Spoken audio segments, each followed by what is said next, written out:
Bonjour et bienvenue pour cette exploration. Qui n'a jamais ressenti ce petit moment, disons, de solitude face à une feuille d'analyse médicale? Ah oui, Des chiffres, des acronymes partout, et puis cette impression de pas vraiment saisir ce que notre corps essaie de nous dire. On est un peu dans le flou, quoi. c'est une expérience très très commune, oui. Aujourd'hui, justement, on plonge dans un ouvrage qui cherche à éclairer un peu cette zone d'ombre. Dans le sang, la vérité. De Jean-Louis Dossou. C'est ça, un nouveau volume de sa série Protocole santé interne, et il vient vraiment approfondir la dimension de l'interprétation biomédicale qui était déjà abordée dans un tome précédent, Protocole analyse biomédicale. D'accord. Donc il se complète, en fait. Exactement. L'idée de départ, elle semble simple, mais fondamentale. Ces bilans, qu'on voit souvent comme l'affaire des spécialistes, eh bien, c'est le langage premier du corps. C'est un langage. Voilà. Et l'auteur, il propose quoi? De nous donner les clés pour le décoder. Hmm. Alors attention, pas pour remplacer le médecin, évidemment, mais pour devenir un partenaire plus actif, mieux informé de sa propre santé. C'est un peu ça l'idée derrière ces deux livres, nous éduquer à cette co-responsabilité. C'est tout à fait ça. L'objectif, c'est vraiment de combler ce fossé qu'il peut y avoir entre le jargon médical et la compréhension personnelle, la nôtre. Oui, Transformer ces données un peu brutes en intelligence pratique, on pourrait dire, pour avoir un dialogue plus constructif avec les soignants. d'accord. Alors, le livre passe en revue les grands systèmes physiologiques. Hépatique, rénal, métabolique, thyroïdien, immunitaire aussi. Il explique ce que chaque marqueur cherche à révéler, les déséquilibres possibles. Mais alors, au-delà de juste décrire, comment le livre aide concrètement à interpréter? Il parle par exemple de la différence entre normal statistiquement et ce qui est optimal pour nous physiologiquement. Pouvez nous éclairer un peu là-dessus? Oui, c'est un point, mais alors crucial. Le livre souligne bien qu'une valeur qui est dans la fourchette, la fameuse fourchette du labo, ça n'exclut pas forcément un début de déséquilibre fonctionnel. Ah d'accord. Il donne des pistes pour évaluer ça dans un contexte plus global.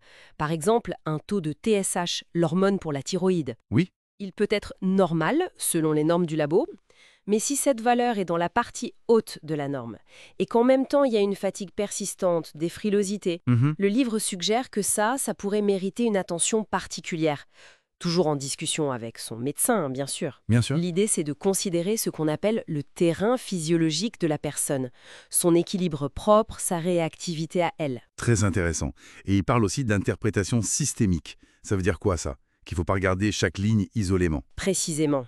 L'approche systémique, c'est de regarder les interactions entre différents marqueurs. D'accord. Par exemple, le livre pourrait expliquer comment un bilan du fer, ça doit se lire en lien avec des marqueurs d'inflammation ou même avec la fonction du foie. Ah oui. Parce que ces éléments s'influencent les uns les autres. Voir ces liens, ça permet une compréhension bien plus fine qu'une simple lecture ligne par ligne, quoi. On passe d'une vision curative à quelque chose de plus. Préventif, repérer les signaux faibles, c'est ça. Voilà, c'est ça, anticiper un peu. D'accord. Et le livre va même plus loin.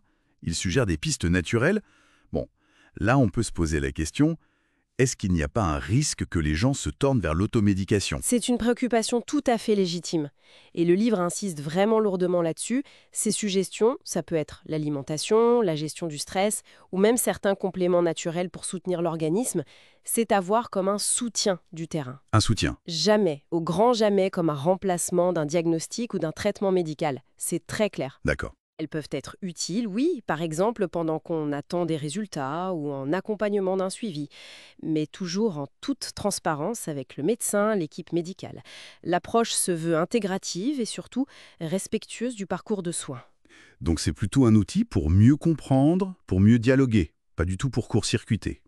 Et il semble aussi assez pratique, vous parliez des annexes, hein. Oui, il y a des outils concrets à la fin, des tableaux de valeurs de référence, bien sûr, mais aussi des fiches synthétiques qui aident à relier certains symptômes et les analyses qui pourraient être pertinentes. Pratique. Il y a aussi des exemples de protocoles de suivi par grand axe fonctionnel, et puis un glossaire pour démystifier un peu tout ce vocabulaire médical parfois intimidant. Oui. Tout ça, c'est fait pour rendre l'information accessible et utilisable au quotidien. Bon, en résumé, Dans le sang la vérité, qui vient donc compléter les autres écrits de la série Protocole santé interne, c'est une sorte de décodeur, en fait, pour naviguer plus sereinement dans nos bilans de santé. L'ambition, si je comprends bien, c'est de nous faire passer de ce statut de spectateur un peu passif, parfois inquiet, Oui, à celui d'acteurs éclairés de notre propre santé. c'est tout à fait l'esprit du livre, oui. Reprendre une part de compréhension active, saisir les messages que le corps nous envoie via ses analyses, pour pouvoir agir de manière plus consciente, que ce soit en prévention ou en accompagnement. D'accord? C'est vraiment une invitation à une santé plus proactive, où idéalement la médecine conventionnelle et une approche qui prend soin du terrain pourraient mieux dialoguer ensemble. Une perspective qui donne envie de mieux se connaître, effectivement.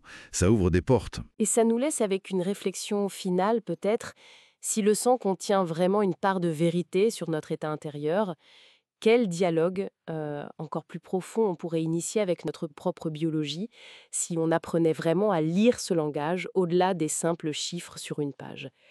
Qu'est-ce que ça changerait?